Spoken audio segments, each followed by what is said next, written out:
So here's the diagnostic angiography for this patient. There's at least moderate right coronary, a complex bifurcation lesion, and then there's a relatively more straightforward mid-LAD lesion where the patient has anterior ischemia based on a positive functional study. So I went through this on a number of occasions yesterday, and that is how exactly we want to use the OCT step by step. Pre-intervention, we're interested in determining what is the plaque composition and identifying the reference segments, and then choosing our stent size. After that, we want to deploy the stent from the normal to normal tissue and determine the expansion. And then finally, we want to look for post-procedural complications such as edge problems and major malapposition. This is the Illumian 3 protocol on how to use OCT. You perform a pre-PCI OCT. Whether you need to use balloon pre-dilatation or even atherectomy to deliver your OCT catheter, it's okay, no problem. Once you've done that, you determine whether or not you can see the media or measure the external elastic laminal. OCT blood vessel sizing is done by the EEL, not by the lumen, largely due to the size discrepancies between IVUS and OCT, and also because angiography alone oversizes compared to OCT. Finally, once you've determined your reference segments, the EEL, if it can be measured, or the lumen, if there's absolutely no EEL measurable, the distance between the proximal and distal reference markers is exactly your stent size. So here's an example. Pre-PCI, we dilate with a 1.5 or 2.0 balloon to adequately visualize the distal reference if there's a luminal obstruction. One way to do this cost effectively is to predetermine what post-dilation balloon you are likely to use. So you can actually use your post-dilation balloon and inflate it to 1 or 2 atmospheres simply to make space for the OCT catheter. The stent sizing was described on the previous film.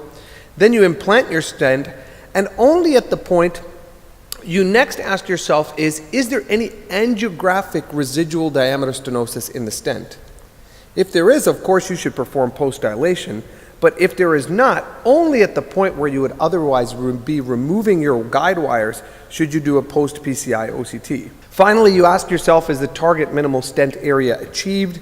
If it is not achieved, you perform post-dilation. If it is achieved, the procedure is complete. So let's take our case. This is the patient with the anterior positive FFR. What do you want to know? We want to know what's the plaque composition, what are the reference segments, and choose the device size based on our pre-PCI OCT. So let's see, we start this case at 12:30. This is the pre-PCI OCT. And let me go through this with you step by step. So this is angiographic co-registration in real time.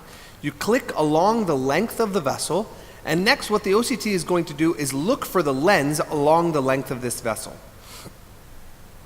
Once the OCT finds the marker, it will ask you to determine whether or not you're happy with that. As soon as we've done that, we have this important feature called the automated measures. This is the CT scan of the coronary. We are now using the reference marker to find a segment of the artery where I feel comfortable performing a measurement. Now here I can measure the media to media, and so already I know that my proximal reference is 4.2 millimeters.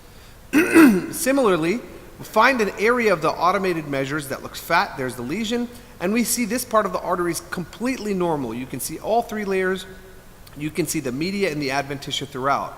And here you perform your length measurement from one side to the other. You can see the artery is 3.2 millimeters, and then you perform another contralateral or a perpendicular measurement, and already we know that our distal reference is 3, our proximal reference is 4, and the length between the 2 stents or the measures is 34 millimeters. So in this situation, I'd be asking for a 3.0 by 34 millimeter stent. Now we peruse along the length of this stented, or the segment we're going to stent, and we determine, is there anything in this that's going to preclude my stent from expanding? So let's see what we've done. We've done angiographic co-registration. We've identified and measured our proximal reference. We've identified and measured our distal reference. We've surveyed the plaque morphology, and we have determined exactly where our stent needs to land. This took 95 seconds. At this point, you implant your stent. So this is the stent going in the LAO caudal view in order to make sure that I don't cross into the circumflex. And then I determine, is there any angiographic residual stenosis? But when I looked at this angiogram, I thought, no, this looks adequately expanded. Let me move forward to the next step. So the next step here is to do a post-PCI OCT. And here what we want to do is now we want to know whether or not the stent is expanded. So now it's 12:43, it's 13 minutes later. Let's go through the steps. The first thing to do is turn on this stent rendering device. Once you've turned on the rendered stent, you can see now that the artery is painted in with the stent inside it. And this very important white bar tells you where the OCT can see the struts. So you take your marker just proximal to the white bar, and you take your other marker to the distal end of the white bar. Right away, the OCT tells you that this is the minimal stent area. This is the segment of underexpansion. And by spinning, you can actually see that there's an area of eccentricity that's not allowing the stent to expand. For the Illumian 3 protocol, what we do is we divide the stent into 2 halves. And the reason that we do that is because, of course, this is a 34 millimeter stent and there's natural vessel tapering. Again, you can see that there's a minimal stent area of 4.88 and there was a residual stenosis of 8.5%. We now move the proximal reference just outside the white bar and put the second marker right into the middle of the stent, and we measure the proximal expansion. We see that the yellow box, which is the minimal lumen area, is at the proximal reference, and therefore the residual area stenosis is only 5%, fully expanded proximally. Finally, we highlight our region of interest again, click on the MLA, and then click on our angiographic co-registration, and we know exactly where our high pressure balloon should be, and the balloon should not be inflated anywhere else. This is precision PCI. This took 90 seconds. Now we perform our post-dilation in an absolutely targeted manner. You'll see I'm away from the stent edge. I'm only post-dilating that segment of the artery that had underexpansion. Okay, now it's 12:55. You remember we started this case at 12:30. So this is our post-PCI OCT. Let's go through it again. First step, activate the stent rendering. Once we've activated the stent rendering, we highlight the stented vessel area of interest. Again, you do that by highlighting using this white bar, which is the OCT telling you where the stent struts are. Once we've highlighted this, we immediately have a sense of expansion because that area previously where the minimal lumen area was is now fully expanded. And you can see that the minimal lumen area is now at the distal edge of the stent. We measure our distal expansion, which actually shows that the minimal lumen area is at the distal reference. These numbers are matching and the residual stenosis is 0. If we go to the proximal vessel just to make sure that we haven't caused any damage from our previous balloon, we scroll backwards and see that in fact the proximal reference is also fully expanded because we are again at the proximal reference. This is a 100% expanded stent with one post-dilation targeted to the area of interest. 67 seconds. So that's the procedure complete, and that's the final angiogram. So the purpose of this is to really highlight for you that using OCT can be done extremely rapidly in your practice. The pre-PCI assessment took 95 seconds, the post-PCI took 90 seconds, and the final optimized assessment took 67 seconds, which was a 4 minutes and 20 seconds of optimization with less contrast, less radiation than you would have otherwise known, because everything was performed in a targeted manner and there was absolutely no guessing throughout the procedure. Entire PCI procedure took 25 minutes. So again, here's the algorithm, OCT stent sizing algorithm. We perform the pre-PCI OCT and we measure the EL at both the proximal and distal reference segments if possible. The EL be identified at the distal reference. All the measurements are made at the distal reference. And then if it is, we use the EEL or the media. If it's not, we use the lumen. And the reference stent, again, is decided by the OCT automation. So this is angiographic co-registration. You can see all you do is click along the length of the vessel. And now we've performed an angiographic co-registration. This is a patient who came in with a non-ST elevation MI. Again, what the OCT will do is it'll start to look for the lens along the length of or area of interest. This typically takes between 15 to 30 seconds and is the longest part of programming. Once we've done, the next step for us is to identify the proximal and distal reference measures. So here what you can see when we start the case is that clearly there's a lesion in this area, but what we're trying to find is an area of the artery that is nice and fat. And so you can see here, this is a nice juicy part of the area, and you can see all the layers of the artery. So by performing the length measurement, we go from the media. There's no area that I can make a media to media measurement. So only in that situation, we use the lumen, and then we upsize. So here I'm gonna make the measurement of the lumen, and the lumen is actually smaller than the distal reference, right, 2.17 millimeters. And that means that I'm going to have to post-dilate based on the angio after I implant my 3.0 stent.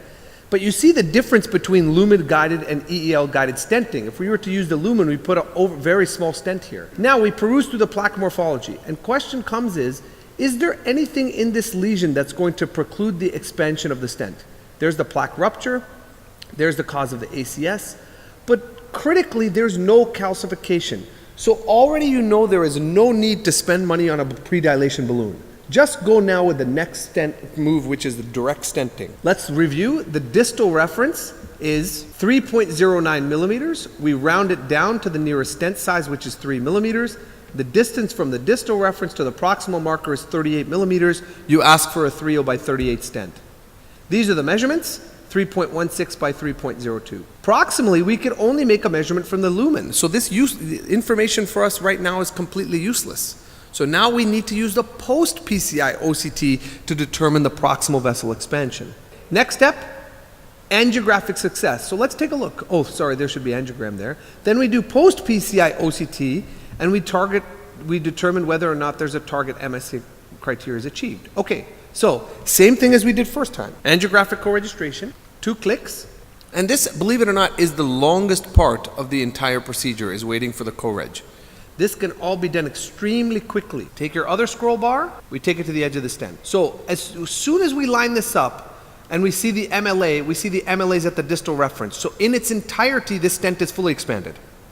Direct stenting, we knew the plaque was safe, we knew the morphology was safe, no need for balloon dilation, all automated. When we divide the stent in half, again, we do this because it's a long stent, we see that the distal reference and the minimal stent area are same. So this segment of the artery is fully expanded. Now we do the same thing in the proximal half of the stent. There's the proximal marker, divide the stent into half, and we see that, again, stent is fully expanded in the proximal segment. Now, what I'm doing now is I'm actually taking the markers outside of the edge of the stent. The reason I'm doing that is to determine whether there's any reference segment disease. Now you can see that the minimal lumen area at the reference segment is 4.9, but the vessel is tapering. Finally, I'm scrolling through the artery to make sure no significant malapposition or tissue protrusion. There's some tissue protrusion, but not significant here. And this white bar, if there's no red on it, this means the stent is fully opposed. So you don't even need to look through it. Distal reference, 0% residual stenosis. Proximal reference, 0% residual stenosis. Now, are the reference segments free of any disease or dissection? When we look at the distal reference 5 millimeters, there's no dissection and there's no reference segment disease. Do the same thing in the proximal reference. Proximal reference looks perfect, circular, no dissection, minimal lumen area 6.19, and that's it. Procedure is complete. So these procedures are all guided by the computer. I like to call this computerized PCI. There's no human involvement in the decision-making process. Everything is decided by the computer, and as a result, it's not prone to human error. There's not a lot of judgment involved in this.